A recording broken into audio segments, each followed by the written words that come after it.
Mateus capítulo 4, Evangelho de Jesus, segundo escreveu Mateus, capítulo 4, verso 1 em diante, diz assim: Então Jesus foi levado pelo Espírito ao deserto, para ser tentado pelo diabo.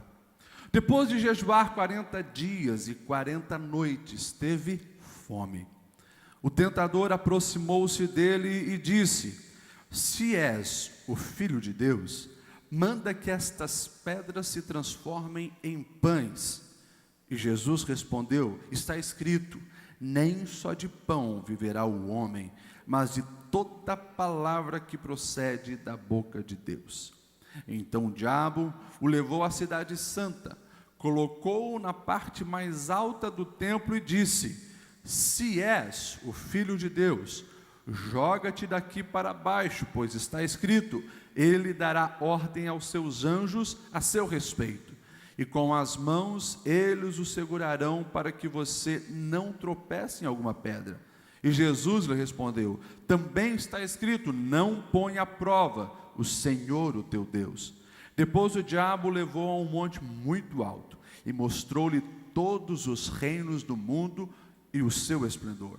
E lhe disse: Tudo isto te darei, se prostrado me adorares. Jesus lhe disse: Retire-se, Satanás, pois está escrito, adore o Senhor, o seu Deus, e só a ele preste culto. Então o diabo o deixou, e anjos vieram e o serviram. Amém? Pode se assentar.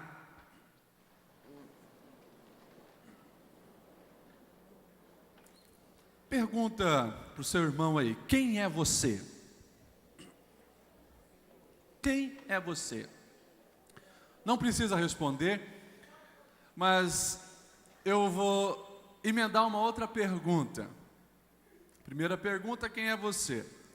Segunda pergunta: como você sabe que é quem disse ser? Como que você sabe que é o que é? Irmãos, semanalmente, mais de 20 pessoas nós atendemos, eu atendo, junto com os demais pastores, mas só na minha agenda, mais de 20 pessoas semanalmente, sentam ali no gabinete para nós aconselharmos. E muitas histórias, muitas decisões de vida, e é interessante que muitas dessas pessoas, confusas a respeito da vida, dos caminhos da vida, e muitas vezes tudo isso é fruto de uma identidade pessoal, que ainda não foi bem alicerçada, bem definida, e é interessante que muitas dessas pessoas, elas são cristãs, mas parece que ainda vive engessada com algumas limitações que o próprio diabo tenta colocar em nós. Quando eu era criança, eu me lembro, devia ter uns 9, 10 anos, na cidade de Curitibanos, um amigo meu, ele havia ganhado de presente um daqueles roller, aqueles patins que tem uma fileira só de rodinhas. E, nossa, aquilo era a sensação, aquilo era o sonho de consumo das crianças da época. E eu pedi emprestado um dia para ele sair escondido de casa e fui já na primeira experiência tentar descer um morro, porque eu tinha visto ele descer um morro. E o resultado foi um braço quebrado. No início, o silêncio, aquela tensão, imagina, chegar em casa com o braço quebrado, mas a dor era insuportável, não conseguia segurar nada. Fomos para o hospital e lá tiveram que engessar o meu braço. E ali a gente vê como o gesso nos limita, como o gesso nos impede da gente cumprir coisas que antes a gente nem se tocava que estava fazendo. Aquele gesso no braço, além de coçar, além de atrapalhar, aquilo literalmente engessava todas as habilidades que a gente poderia executar com aquela mão. E é justamente isso que muitas vezes o diabo, ele tenta fazer com a nossa mente, com o nosso coração, nos engessando, para que nós venhamos viver de uma maneira aprisionada, e não desfrutando os planos de Deus para a nossa vida. E às vezes nós estamos aqui, como nós tivemos aqui hoje cantando, né? Meu Salvador, serei para sempre teu. Libertador, serei para sempre teu. Às vezes, são palavras que nós cantamos, mas será que de fato nós estamos vivendo como alguém que foi salvo? Como alguém que de fato foi liberto? E a gente precisa perguntar, salvo de quê? Liberto do quê? Essa liberdade que o Senhor nos deu, que é fruto de conhecer a verdade, porque quem conhece a verdade liberta. Que verdade é essa? Qual é a maneira que nós devemos viver a vida que a gente realmente faça valer a pena os nossos dias? Para que nós não estejamos aqui apenas vendo o nosso corpo enrugar, no meu caso engordar, sem um propósito. A gente precisa entender que há propósitos de Deus para a nossa vida, e a gente precisa desfrutar daquilo que Deus tem para nós. O texto que nós lemos é um texto clássico, você conhece essa história. Início do ministério de Jesus. Nós não temos muitas informações do nascimento até o início do ministério de Jesus com 30 anos. Nós sabemos que aos 12 anos ele foi levado para ser ali, né, processo que todo adolescente tinha, era o bar mitzvah, né? Jesus participa disso também. Sabemos que antes, aos 2 anos, provavelmente fugiu para o Egito na perseguição de Herodes, e a gente é o que sabe. Depois nós vemos Jesus aparecendo e já sendo batizado por João, e daí nós sabemos que depois do batismo, aqui, o texto deixa bem claro, Jesus vai para o deserto para estar em jejum, em consagração, em comunhão. Sabia da grande responsabilidade que estava sobre si, e é bem provável que vai tirar um tempo com Deus, e deserto é momento para isso. Deserto é momento onde nós entendemos as limitações humanas, a nossa pequenez, e a gente ali busca a Deus. No deserto também aparece o diabo. Nós estamos falando do Filho de Deus que o diabo encontrou lá, no momento de dor, no momento de solidão, no momento de extrema fome, necessidade biológica. E Jesus era Deus, não deixou de ser Deus, mas estava no corpo humano, era 100% homem também, tinha suas debilidades, e nesse momento de fraqueza o diabo aparece. E aqui a gente já precisa abrir um parente para desmificar algumas pessoas que pensam que crente não passa pelo deserto. Jesus estava em jejum, em consagração, e ali o diabo se manifestou, e o diabo veio tentá-lo. Ou seja, aquele que é crente, que está bem com Deus, também vai ser tentado pelo diabo. Mesmo você que é uma pessoa que está aí com a sua fé ativa, com a sua fé ligada, em conexão, vai também ter os momentos de tentação. E é interessante que o diabo aparece, e ali ele vai fazer algumas tentações. E a gente poderia pregar sobre várias coisas que o diabo fala, mas essas tentações que eu gostaria de destacar hoje, são tentações que nós, olhando para a nossa vida de uma maneira macro, olhando o propósito de vida, nós precisamos fugir dessas tentações. Porque se nós cairmos nessas ciladas, nós vamos ficar engessados, e nós não vamos viver os planos de Deus na nossa vida. O versículo 3 diz assim: o tentador aproximou-se dele e disse: se és o Filho de Deus, manda que essas pedras se transformem em pães. E claro, 40 dias ali sem comer, Jesus estava com uma fome absurda, num deserto. Quem já foi para aquela região sabe como os desertos são castigadores no corpo. E era bem provável que Jesus parecia, você imagina o pior dos mendigos que você já viu, né? 40 dias sem tomar banho, 40 dias suando, 40 dias passando frio, 40 dias naquela exaustão do deserto e sem se alimentar. Eu fico imaginando a situação que estava o Mestre Jesus. Mas a proposta do diabo aqui não era que Jesus apenas transformasse aquelas pedras em pães, porque isso iria suprir o seu corpo. O diabo estava querendo ali pegar na questão da identidade de Jesus. E aqui a primeira tentação que o diabo oferece para cada um de nós foi o que ele ofereceu para Jesus: você é o que você faz. Aqui está uma proposta satânica de embasar a sua identidade baseada no seu desempenho. Jesus, tu estás com 30 anos, Jesus. Está com 30 anos e o que você fez? Qual o trabalho que você pode mostrar? Uau, olha só, né, eu fiz esse trabalho, então eu sou filho de Deus. Jesus ali estava tendo uma proposta que é colocada sobre nós todos os dias pelo mundo, de nós construirmos a nossa identidade, de nós nos tornarmos quem Deus quer que nós venhamos ser, baseado no que eu faço, no meu desempenho. Eu faço, logo existo. E essa tem sido a proposta do diabo na vida de muitas pessoas hoje. Por isso, o ativismo está implantado no coração humano odierno, dos nossos tempos. As pessoas querem o tempo todo produzir, fazer, se atarefar, mostrar realizações, porque ali elas vão ser alguém. Ali elas vão construir uma identidade, quem sabe essa identidade vai ser forte. E quem sabe ali elas consigam deixar um legado. E o que nós temos visto é que as pessoas não conseguem achar o seu lugar baseado no que fizeram.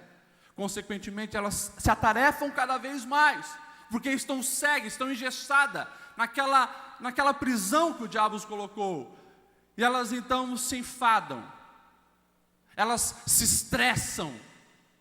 Esse estresse daqui a pouco gera uma depressão, e nada resolve. Elas continuam buscando realizar, e não conseguem construir a sua identidade saudável, que venha realizar o seu coração, porque estão aprisionadas no gesso do desempenho, querem provar algo através do desempenho. Nós precisamos entender que a proposta é muito diferente de Deus para nós. Eu não estou aqui proclamando um senso de, então nós não vamos fazer nada, um senso de vadiagem. Não. A proposta é, porque eu sou, daí eu faço. Eu não faço para ser alguém, porque eu sou alguém em Cristo. Então eu sei o que eu devo fazer. Daí as minhas atividades, elas são bem direcionadas, elas são focadas, porque todas elas têm um propósito que rege a minha vida. A sequência do texto vai dizer de uma outra proposta do diabo. Então o diabo levou a cidade santa, colocou-o na parte mais alta do templo e disse: se és o filho de Deus, joga-te daqui para baixo, pois está escrito, o diabo usando a Bíblia, lá o Salmo, se eu não estou enganado, 91, ele dará ordem aos seus anjos a seu respeito, e com as mãos o segurarão, para que você não tropece em pedra alguma. Jesus, vem cá, eu vou te levar na cidade santa, Jerusalém, a cidade de Davi. Muitas pessoas caminham por aqui, e o diabo leva Jesus na parte mais alta do templo, e diz: Jesus, joga-te, porque a palavra diz que ao você se jogar, os anjos virão e te salvarão. Imagine esse povo, quando ver isso, alguém se lançando e de repente um salvamento espetacular, miraculoso, anjos ali vindo e te salvando. Jesus, você se tornará popular do dia para a noite, porque quem é você? Até agora ninguém te conhece. Jesus, estás com 30 anos e você é um Zé Ninguém. As pessoas nem sabem quem vocês são. É a tua oportunidade. Faça isso e eles vão ver que você é alguém. Eles vão acreditar em você. Mais uma proposta do diabo que há 2000 anos depois continua sendo colocada diante de nós. Torne-se popular. Faça algo mirabolante. Faça algo espetacular. Dê um show. E todos vão realmente acreditar em você.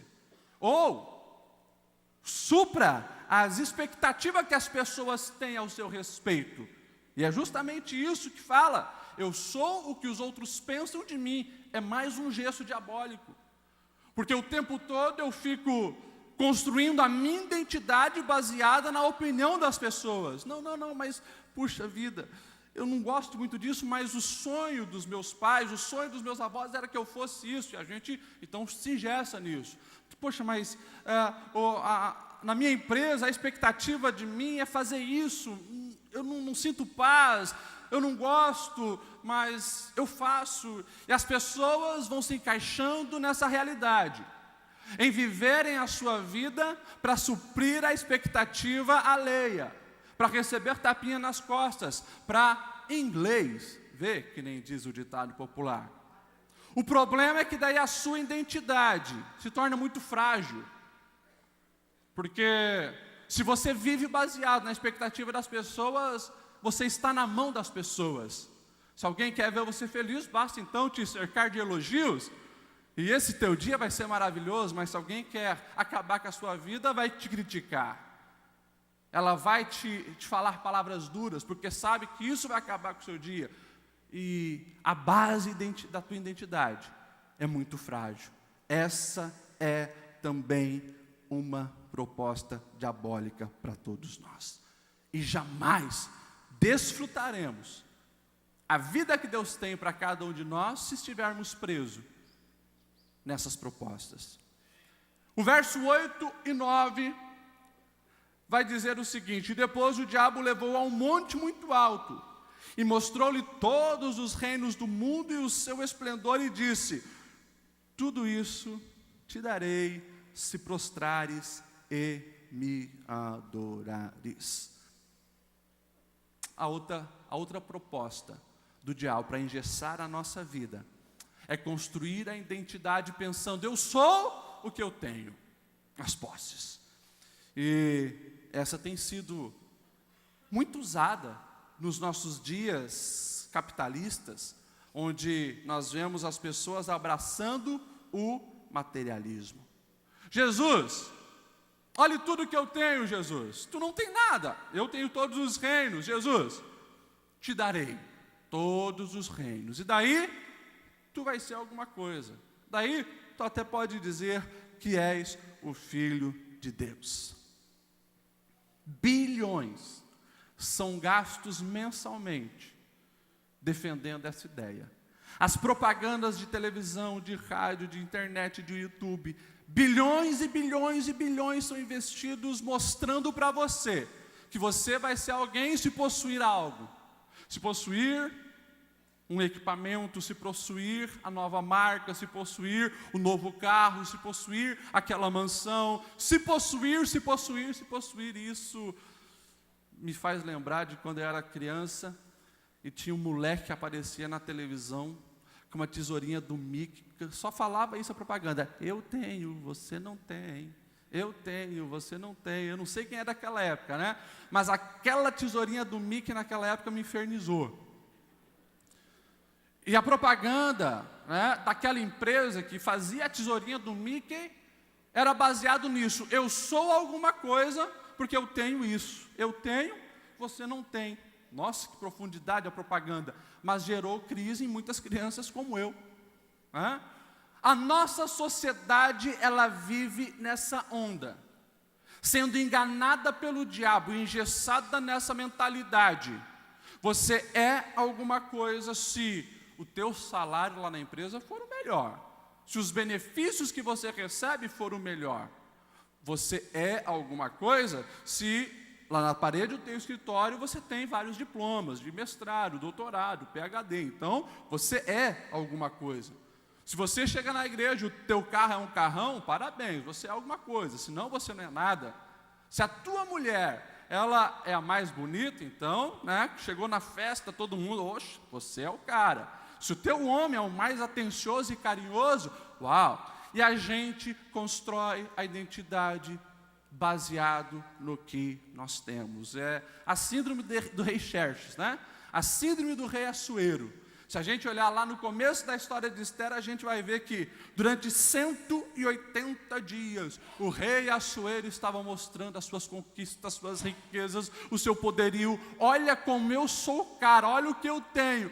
E daí ele tinha uma esposa bacana, uma esposa bonita. Ele quis também exibir ela, né?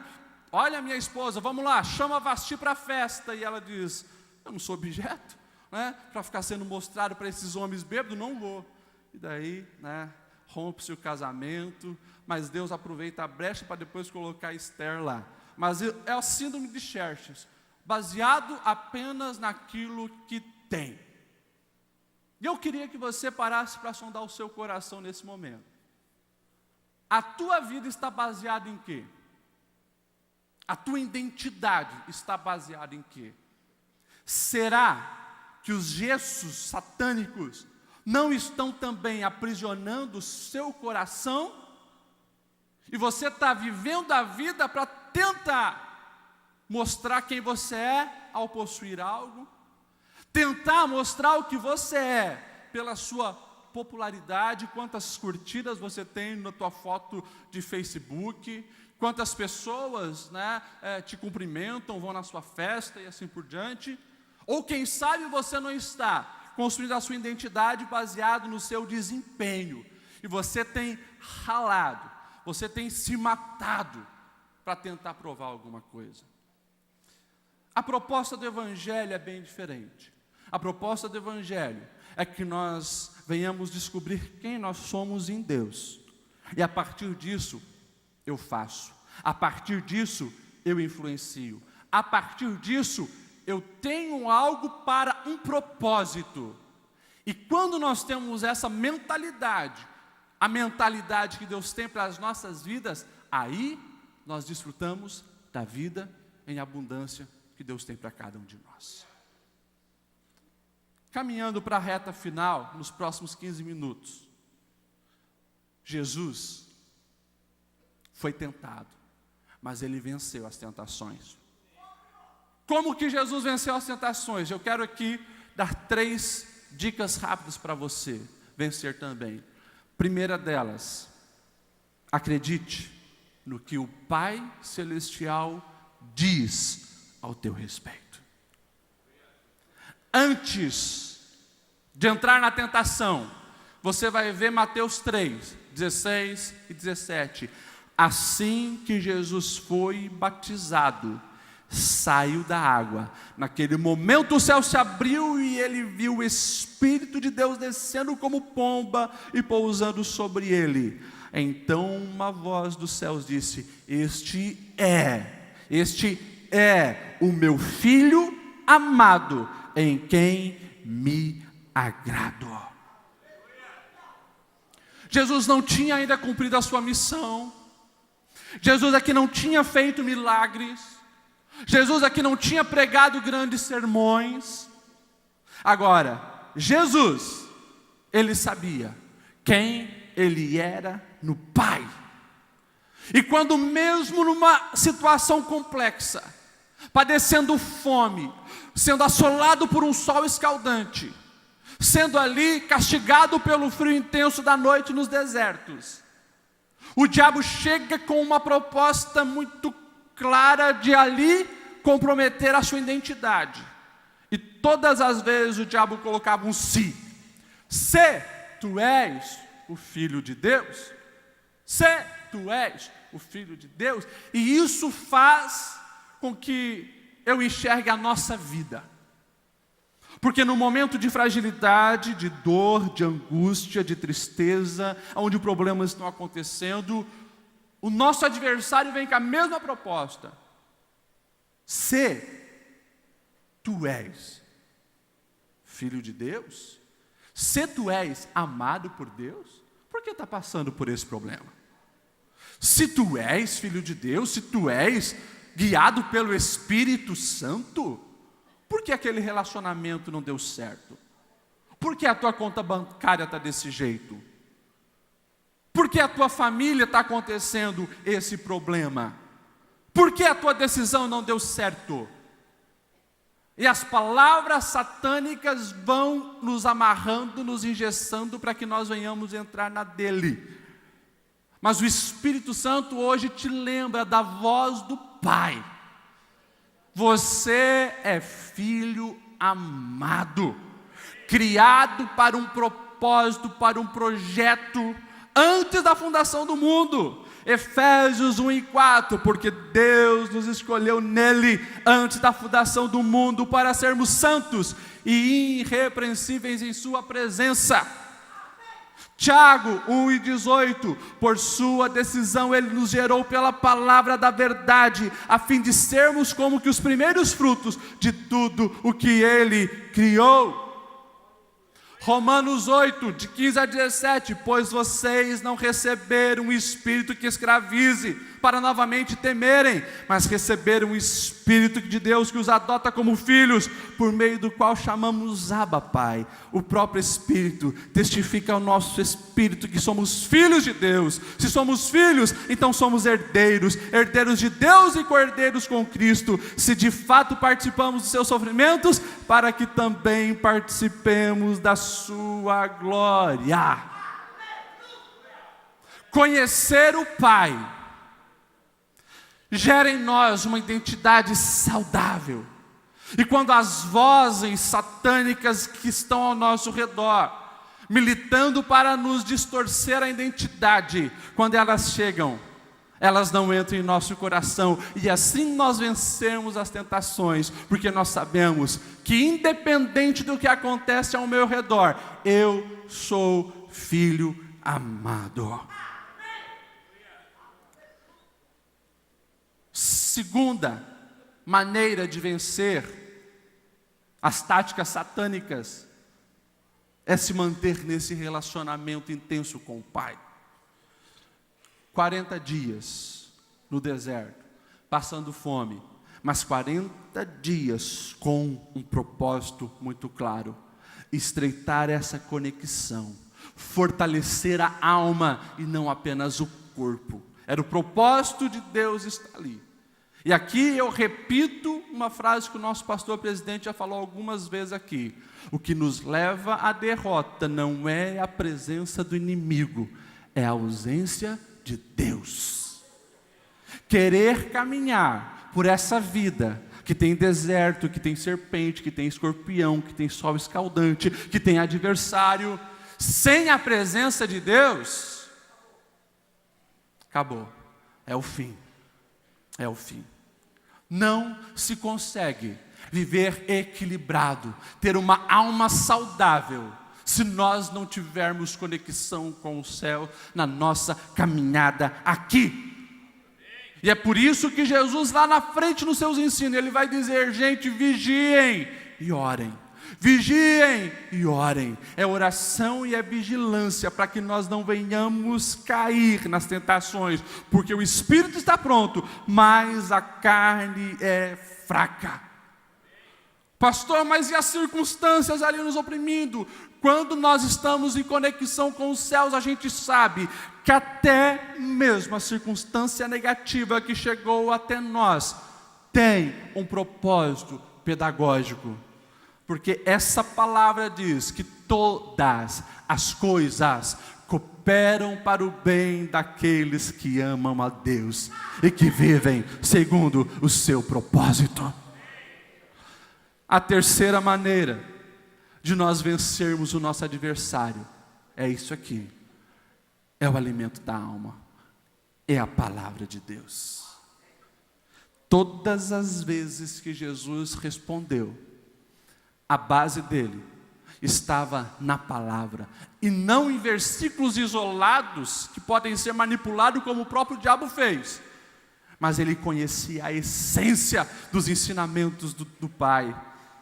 E ele responde: está escrito que nem só de pão viverá o homem, mas de toda palavra que procede da boca de Deus. Verso 7, Jesus respondeu: também está escrito, Satanás, não ponha à prova o Senhor, o seu Deus. Versículo 10, Jesus disse: retire-te, Satanás, pois está escrito: adore o Senhor, seu Deus, e só a Ele preste culto. E o versículo 11: o diabo então o deixou. Eu destaco a passagem paralela de Lucas 4, que também vai falar da tentação de Jesus. É interessante que no verso 13 Lucas vai dizer: tendo terminado todas essas tentações, o diabo o deixou até ocasião oportuna. O que isso quer dizer? Isso quer dizer que por você ter vencido uma tentação, duas tentações, a primeira, a segunda, a terceira tentação, não pense que o nosso adversário vai se acalmar. Enquanto nós estivermos aqui, nessa trajetória, onde nós estamos militando, o diabo vai trazer os gestos dele para tentar te engessar. Lá na frente, o diabo se manifesta na voz do próprio Pedro: não, Jesus, para de falar esse negócio que você tem que ir para a cruz e morrer, para com isso. Afaste Satanás para trás. Mas o diabo continuou tentando tirar Jesus do foco de cumprir a sua missão. Essa palavra simples que eu estou trazendo hoje é para gerar uma reflexão dentro de você. De que maneira você tem vivido? Eu pergunto novamente: quem é você? Você é alguém que está cumprindo os propósitos do Pai? Você é alguém que sabe quem você é e os caminhos da vida são escolhidos a partir disso? Ou você gosta de dizer, como muitas pessoas: estou correndo atrás da vida, em vez de viver a vida que Deus planejou para você? Se coloque em pé nesse momento.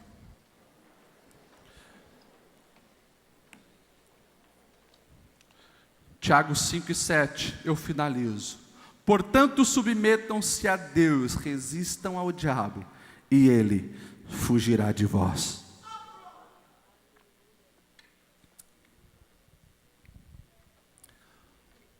A minha alma se entristece profundamente quando diante de mim, nos gabinetes, sentam pessoas que não conseguem ali enxergar o seu valor. Almas aflitas, almas angustiadas, gente boa, gente decente, gente honesta, gente que quer fazer as coisas certas, mas ainda não conseguiu se libertar de construir uma identidade baseada nas posses, na popularidade ou no desempenho.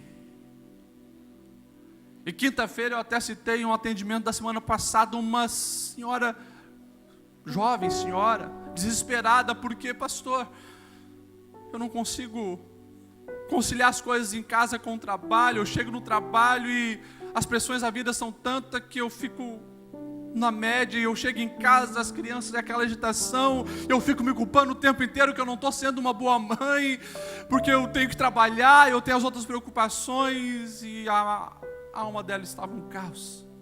Não enxerga o seu valor, porque a conexão com os céus não está acontecendo, as pressões da vida estão tirando o foco, e ela faz, e se esgota e se mata, mas continua com a alma vazia, e ainda continua se sentindo culpada por não estar cumprindo o seu propósito. A gente encontra com gente que trabalhou, adquiriu, conquistou, gente rica, gente que tem muito dinheiro, a conta bancária está gorda, mas o vazio continua.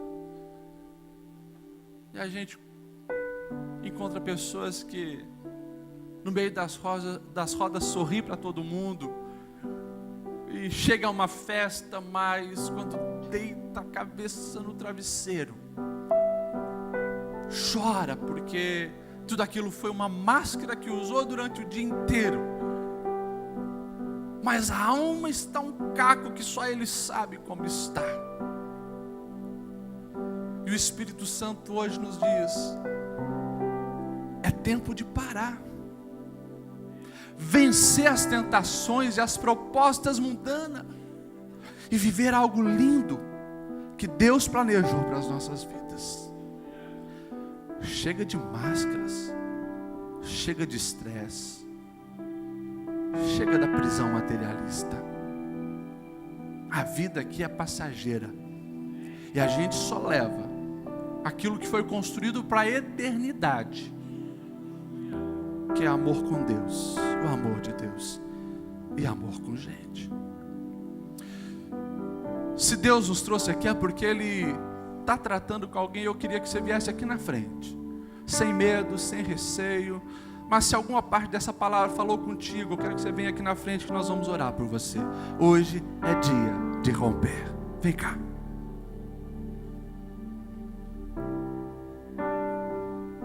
Nós vamos cantar de novo, meu libertador, porque eu creio que dessa vez, para muitas pessoas vai ser da alma.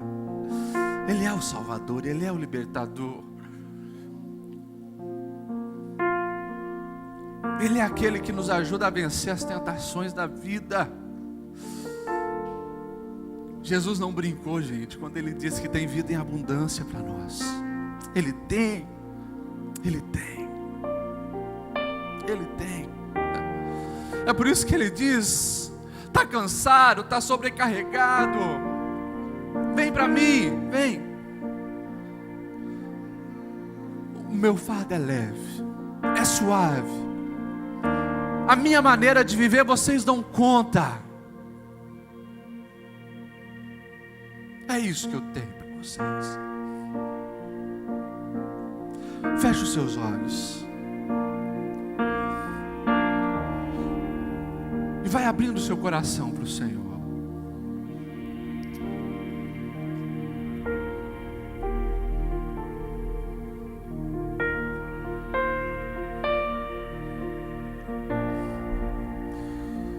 Vamos orar. Senhor,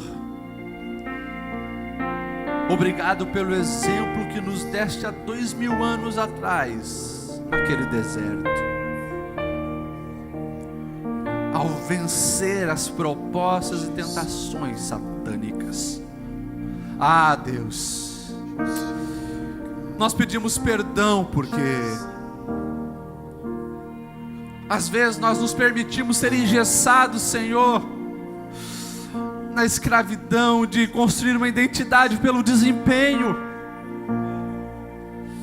construir uma identidade pelas posses ou pela popularidade. Nos perdoa, Senhor.